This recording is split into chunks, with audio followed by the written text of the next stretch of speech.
주님께서 오늘 주시는 말씀은 시편 24편 1절에서 10절까지 말씀입니다. 구약성경 시편 24편 1절에서 10절까지 말씀입니다. 구약성경 819페이지입니다. 봉독하겠습니다. 땅과 거기에 충만한 것과 세계와 그 가운데 사는 자들은 다 여호와의 것이로다. 여호와께서 그 터를 바다 위에 세우시며 강들 위에 건설하셨도다. 여호와의 산에 오를 자가 누구며 그의 거룩한 곳에 설 자가 누구인가? 곧 손이 깨끗하며 마음이 청결하며 뜻을 헌탄한 데에 두지 아니하며 거짓 맹세하지 아니하는 자로다. 그는 여호와께 복을 받고 구원의 하나님께 의를 얻으리니 이는 여호와를 찾는 족속이요 야곱의 하나님의 얼굴을 구하는 자로다. 셀라. 문들아 너희 머리를 들지어다. 영원한 문들아 들릴지어다. 영광의 왕이 들어가시리로다. 영광의 왕이 누구시냐? 강하고 능한 여호와시요 전쟁에 능한 여호와시로다. 문들아 너희 머리를 들지어다. 영원한 문들아 들지어다. 영광의 왕이 들어가시리로다.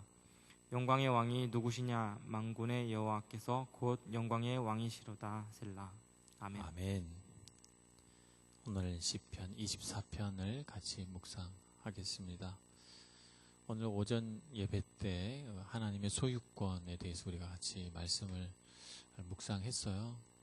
이 세상의 모든 것이 다 하나님의 것이고 우리는 이 땅을 살아갈 때 하나님의 그 모든 소유물들을 우리가 잠깐 빌려서 사용하는 거다.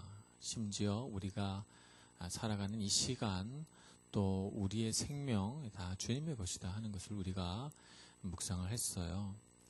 하나님의 것이 이 세상의 모든 것이죠. 그래서 오늘 시편 24편 1절에도 보면 땅과 거기 충만한 곳과 세계와 또 그 가운데 사는 자들 해서 이 세상의 무생물, 돌과 흙과 물과 하늘 이 모든 것이 다 하나님의 것이고 또 거기에 충만한 것들 이 공간과 또 거기에 살아가는 모든 식물과 동물과 생명체들 그리고 우리 사람까지도 다 하나님의 소유다 이렇게 말하고 있습니다. 그렇기 때문에 우리는 영원부터 영원까지 존재하시면서 이 모든 것들을 다 소유하시고 또 자기의 의지와 뜻대로 창조하시기도 하고 또 변화시키기도 하시고 이 모든 소유물들을 섭리하시고 다스리시며 통치하시는 이 그분이 하나님이신 줄 우리가 알아야 됩니다. 왜냐하면 우리는 이 거대한 시간과 엄청난 하나님의 소유물 가운데 아주 작은 부분이기 때문에 그렇죠. 우리 인류 역사도 생각해 보면 구석기 시대, 신석기 시대부터 우리가 쭉 계산을 해봐도 우리 인류 역사가 많이 잡아봐야 10,000년이 안 됐고 글을 써서 글로 기록을 남긴 역사부터 따져 올라가면 우리 인류 역사는 한 5,000년 정도밖에 되지 않았어요. 그런데 하나님의 시간은 엄청나죠. 엄청나서 몇억 년, 몇십억 년 이렇게 계산을 합니다. 거대한 시간 속에서 우리는 몇 년 살아요? 우리가 오래 살아도 80, 90 이 정도 삽니다. 그럼 장수했다 그러고 장래가 나도 호상이다 이렇게 말합니다. 그 정도밖에 안 되죠. 거대한 우주의 시간 앞에서 우리가 살아가는 시간은 아주 작은 시간이다라고 하는 것이죠. 우리가 참 열심히 이 땅을 밟으며 살아갑니다. 아마 여기에 계신 우리 청년들과 여러 우리 성도님들은 아마 지구상에 존재하는 어떤 사람들보다도 넓은 땅을 밟았어요. 그죠? 넓은 땅을 밟았고 환경의 바운더리가 굉장히 넓죠. 그럼에도 불구하고 우리가 일평생 살아가는 땅은 아주 지극히 작은 땅을 살아가요. 저도 어쩌다 한번 시내 나가거든요. 시내 나가면서 제가 알게 돼요. 내가 얼마나 좁은 땅덩어리 안에서 돌고 집 교회 그러면서 살았나 하는 것을 알게 되면서 야, 내 환경의 바운더리가 굉장히 좁구나. 실제로 내가 살아가는 땅은 말이죠. 그런 것을 다시 한번 실감하게 됩니다. 우리가 비록 한국을 떠나서 이곳에 살고 또 한국에 왔다 갔다 하지만 사실 우리 삶의 영역은 아주 제한되어 있어요. 아주 제한되어 있다는 것이죠. 그래서 우리는 매우 제한된 능력, 매우 제한된 공간, 매우 제한된 시간 속에서 살아가니까 당연히 우리는 겸손해야 됩니다. 당연히 우리가 뭐라고, 우리 한 사람 없어진다고 해서 기념비가 세워질 것도 아니고 누구 하나 기억해 줄 사람도 없어요. 그래서 우리는 매우 작은 존재예요. 하나님은 우리 이 작은 존재와 비교해 볼 때는 엄청나게 크신 분입니다. 이것을 우리가 알면 하나님께 경배하지 않을 수가 없고 하나님을 경외하지 않을 수가 없어요. 그래서 이 거룩하시고도 높으시고 또 광대하신 주님, 영원부터 영원까지 계신 주님, 이 주님을 만나기 위해 산을 오를 자 누구며 그의 거룩한 곳에 설 자가 누구냐. 오늘 시편 24편 3절은 우리에게 묻고 있습니다. 이게 뭐냐면 하나님께 예배할 자가 누구냐라고 하는 거예요. 하나님께 예배하는 것, 소유권 얘기하다가 왜 예배하는 자가 나오는가? 예배는 우리의 소유권을 다시 세우는 것이 예배이기 때문에 그렇습니다. 내가 누구 소유냐? 내가 가지고 있고 내가 경영하고 내가 움켜쥐고 있는 모든 것들의 실제 주인은 누구냐라고 하는 것을 우리가 새롭게 깨닫고 그것을 선포하고 고백하는 것이 예배이기 때문에 소유권을 얘기하면서 다시 예배에 대하여 말하고 있는 것입니다. 여지껏 우리가 살면서 내 것이라고 주장했던 거, 내 능력이라고 생각했던 거, 내가 움켜쥐고 내 것을 더 늘리려고 해왔던 그 모든 것들 앞에서 하나님께 예배한다고 하는 것은 하나님의 것이라고, 원래부터 하나님의 것이기 때문에 하나님께 다시 돌려드린다고 고백하고 선포하는 것이 예배라는 거예요. 그것이 올바른 예배인데 그럼 올바르지 못한 예배는 뭐냐? 이렇게 묻는다면 강한 주인의식이 예배를 방해하는 가장 큰 요소다, 이렇게 말할 수 있습니다. 강한 주인의식, 내 것, 이것을 주장하는 생각이죠. 이것을 우리 자기중심주의라고 이렇게 말합니다. 자기중심주의는 참 재미있게도 자아도취하고 연결이 돼 있어. 여러분, 잘 연결이 안 되나요? 자아도취하고 연결이 돼 있어요. 보통 강한 주인의식을 갖고 있는 사람은 자기의 소유를 늘려서 자기를 굉장히 멋지고 대단한 사람으로 착각하는 경향이 있습니다. 자아도취예요.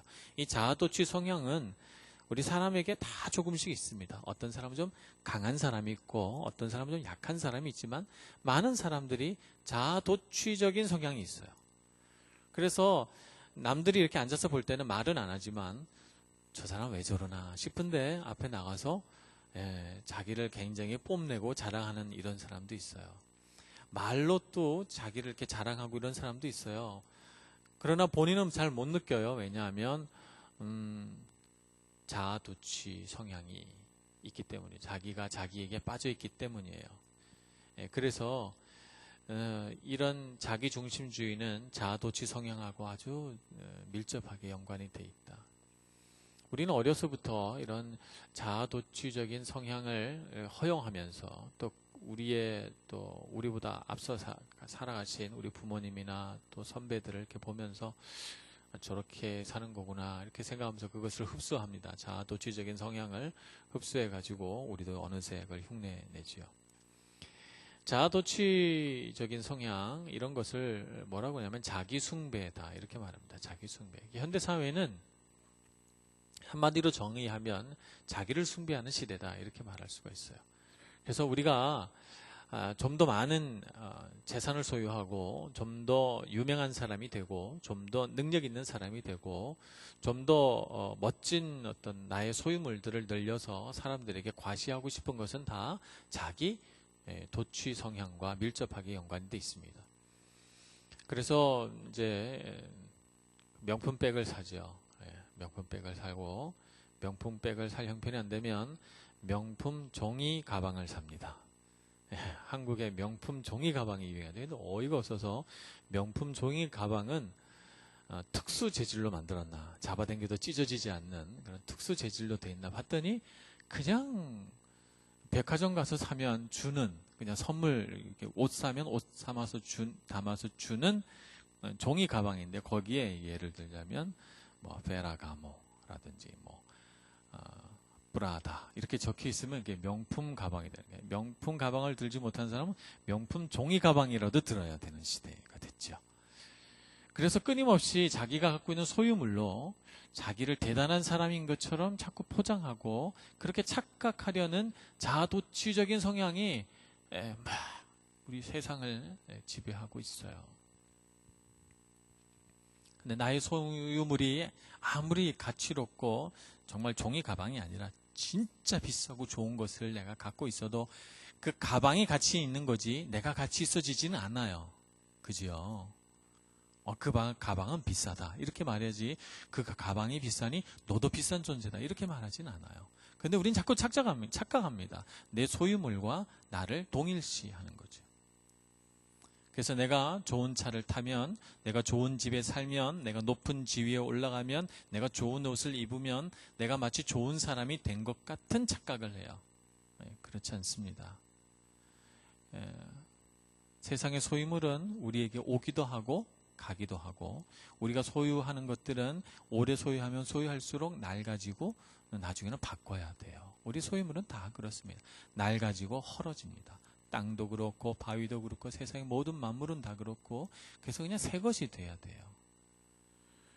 근데 정말 가치로운 건 뭐냐면 우리의 영, 우리의 마음, 우리가 하나님을 경배하는 그 경배 이것이 가치롭고 우리를 정말 비싼 존재로 만들죠. 근데 정말 나를 가치롭게 하는 방법을 모른 채 나의 소유물 중에 비싼 것들을 늘려서 내가 귀한 존재인 것처럼 착각하는 것은 이것은 하나의 속임입니다. 세상의 속임이고 이것은 엄밀하게 말하자면 사탄의 속임이죠. 그러니까 여러분 우리가 이런 문제를 놓고 참 싸워야 돼요. 여러분 명품의 나라에 와 있어요. 우리가 명품의 나라에 와 있어요. 저는 사실 악마는 프라다를 입는다라고 하는 영화를 봤어요. 한국에서 밀라노 오기 전에. 그렇기 때문에 저는 프라다는 굉장히 나쁜 브랜드인 줄 알았어요. 왜냐하면 악마가 입으니까. 그 정도로 제가 명품에 대해서 몰랐어요. 그런 나쁜 브랜드가 있나. 그 생각을 한 거죠. 근데 와서 보니까 여기는 프라다가 엄청 비싼 브랜드예요. 그래서 제가 깜짝 놀랐어요. 이 나쁜 브랜드를 왜 자꾸 살까. 이 생각이 들 정도로. 왜냐하면 제 정서적인 거하고 실제 현실하고 이게 너무 안 맞으니까 제가 거기서 굉장히 혼란스러웠던 기억이 납니다.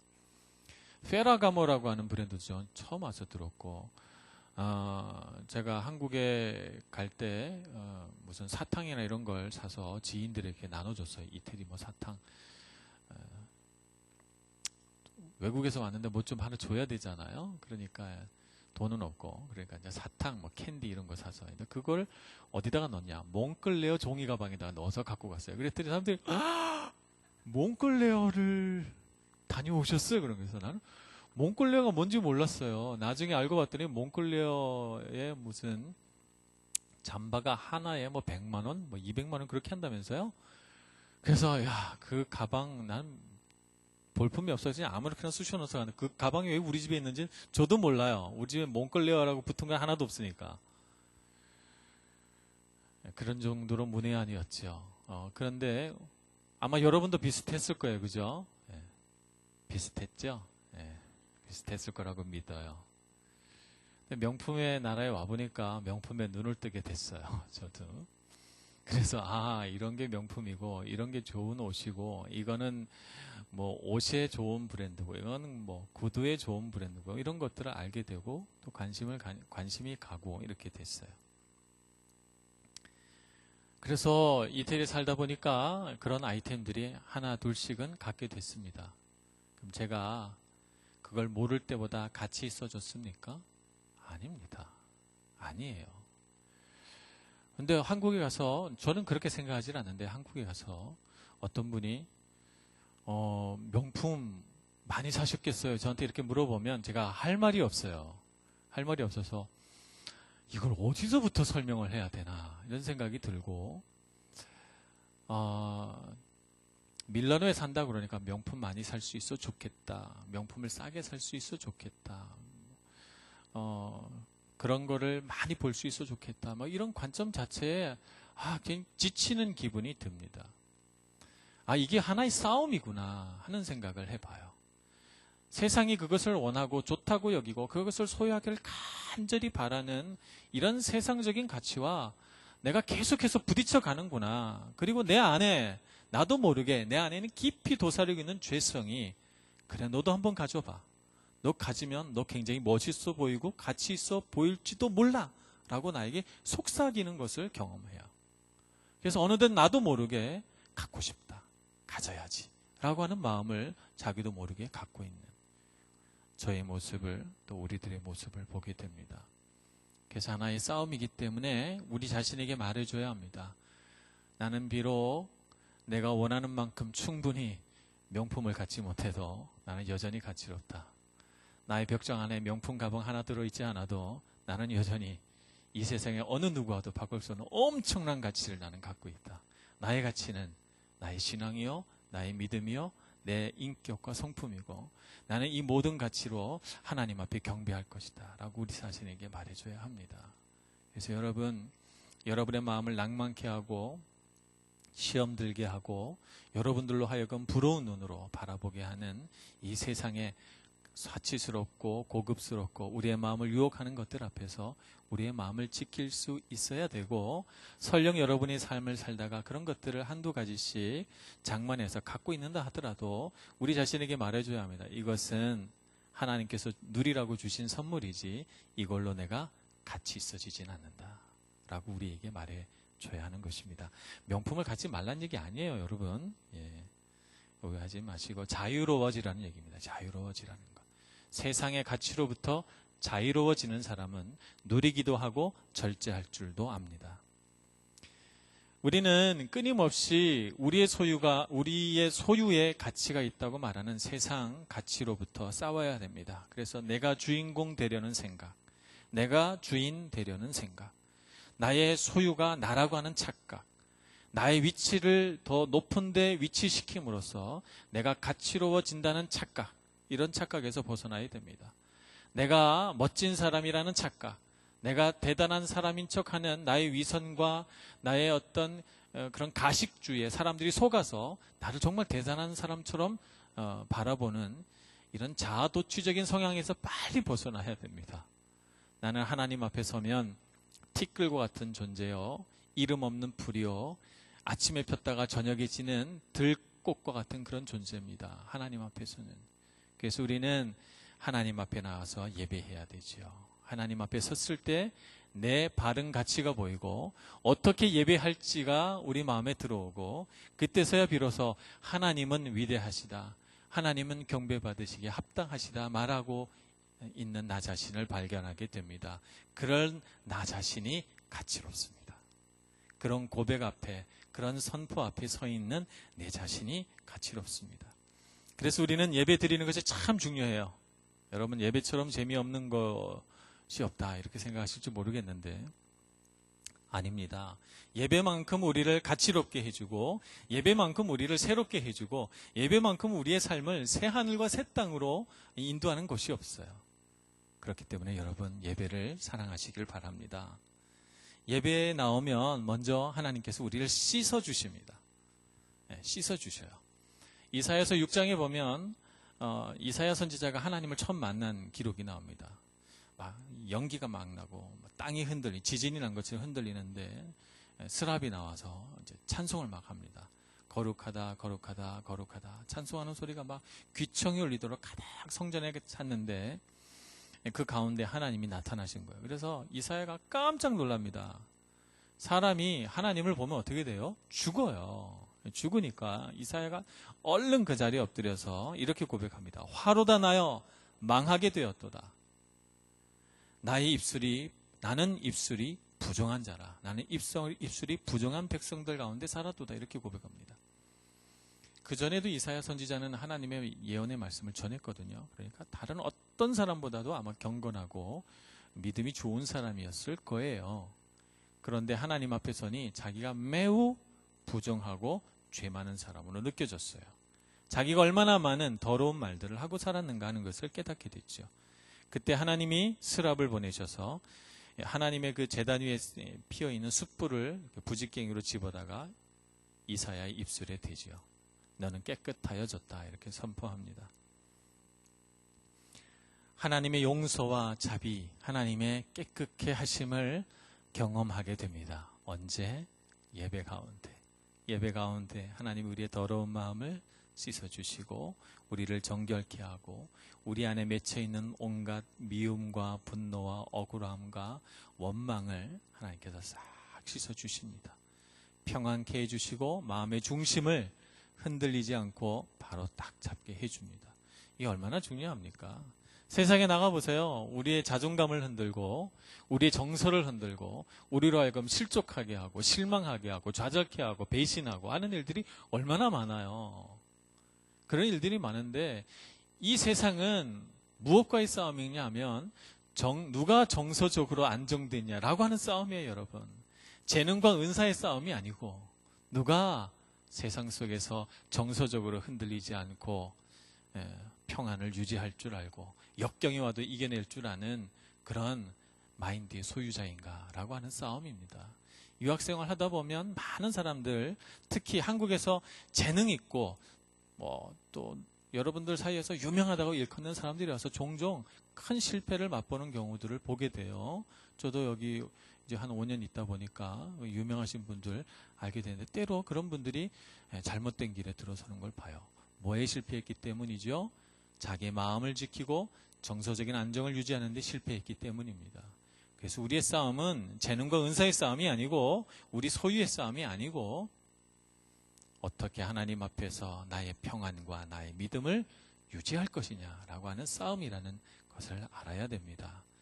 그러므로 주님 앞에 나와서 우리를 씻어달라고 우리 안에 용서와 자비와 평안을 달라고 기도하시는 여러분들 되시기를 바랍니다. 그래야만 우리의 생각과 마음을 허탄한 데 두지 않게 됩니다. 오늘 24장 4절에 보면 손이 깨끗하며 마음이 청결하며 뜻을 허탄한 데에 두지 아니하며 거짓 맹세하지 아니하는 자가 하나님 앞에 예배하는 자다라고 선언합니다. 이렇게 예배로 하나님 앞에 바로 선 사람은 오늘 24편 후반부에 나오는 것처럼 문들아 너희 머리를 들지어다 영원한 문들아 들릴지어다 영광의 왕이 들어가시리로다 이렇게 찬양할 수 있습니다. 문을 들라고 하는 얘기는 뭐냐면 왕이 행차하시니 문을 열으라는 거예요. 세상의 모든 뭐라 그럴까 문은 뭐예요? 자기 경계선 나의 소유물을 설정하고 그것을 닫아뒀을 때는 들어오지 마시오라고 하는 거거든요. 세상의 많은 문들은 닫혀져 있어요. 어떤 사람의 권한 아래, 어떤 사람의 능력 아래, 어떤 사람의 소유물 아래 닫혀져 있어요. 근데 영광의 왕이 오시면 너의 모든 문을 다 열으라는 것이요. 소유의 문을 열고 너의 권력의 문을 열고 너의 모든 경계선을 다 허물어서 영광의 왕을 맞이하라. 맞이할 수밖에 없다는 것을 선포합니다. 그래서 우리는 예배 가운데 우리의 진정한 왕이 누구신지 우리가 문을 열어야 할 분이 누구신지 우리가 깨닫게 되고 그분이 세상에 그렇게 임재하기를 그분이 그렇게 세상을 다스리시기를 바라는 마음을 갖게 됩니다. 오늘 이 시편 24편은 언제 지은 시인가 하면 다윗이 지은 시인데요. 오벳 에돔의 집에서 하나님의 언약궤를 다윗성으로 운반해 갈 때 지은 시예요. 다윗이 왕이 됐잖아요. 남쪽 유다 땅에 조그만 고을의 왕이었다가 전체 이스라엘의 왕이 됩니다. 그래서 언약궤를 예루살렘에 있는 자기 성 다윗성으로 옮겨가려고 하는데 한 번 실패했죠. 두 번째 옮겨갈 때 하나님의 언약궤를 제사장들이 어깨에 메고 걸어가는데 6걸음을 걸으면 7번째 걸음을 걷기 전에 땅바닥에 엎드려 하나님께 절하고 경배하고 또 일어나서 6걸음을 걷고 또 한 번 절하고 해서 다윗성까지 옮겨갑니다. 그렇게 옮겨가는 이 거룩하고도 아름다운 장면에 24편의 시편을 지어서 하나님은 왕이시다. 모든 것은 하나님의 소유다라고 선포합니다. 다윗이 왕인데도 말이죠. 내 것이라고 말해도 되고 내 것이라고 자랑해도 되는 바로 그 위치에서 그렇게 합니다. 그래서 우리는 다윗과 같은 마음을 가져야 됩니다. 여러분 탁월한 사람이 되시기를 바랍니다. 세상의 높은 자리, 세상에 유명한 사람이 되시길 바랍니다. 그러나 그 자리에 오르기까지 여러분이 꼭 잊지 말아야 할 것은 뭐냐면 다윗과 같은 마음을 가져야 돼요. 그 자리에 올라가서 이건 내가 노력해서 얻은 거고 나는 이 정도로 능력 있는 사람이고 나는 이렇게 소유물이 많다라고 자랑하는 그런 유치한 그리스도인 되지 말고 세상의 가치에 물들어서 침범당한 그리스도인 되지 말고 다윗과 같이 이것은 제 것이 아닙니다. 하나님의 것이고 하나님이 주인입니다. 라고 선포할 수 있는 그런 사람으로 여러분 자라나시기를, 그런 사람으로 탁월한 사람 되시기를 축복합니다. 기도하겠습니다. 하나님 은혜를 감사합니다. 우리가 가진 것 없고 비록 세상에서 무명한 자들이나 그러나 하나님께서 우리와 함께 하심을 믿을 때 우리는 결코 가치 없는 사람이 아니며 우리의 믿음과 하나님 앞에 순복한 우리의 신앙이 우리의 가치이며 하나님 앞에 순복하여 예배 드릴 때마다 우리는 거룩하신 주님 앞에 한 발자국 더 가까이 나아감으로 정말로 가치 있고 귀한 사람이 되는 줄로 믿습니다. 세상의 가치가 들어오지 못하도록 막아주시고 좌절이나 역경이나 배신이나 억울한 일을 당하여도 결코 흔들리지 않고 하나님만을 바라보는 저희들 되게 하여 주옵소서. 예수님의 이름으로 기도합니다. 아멘.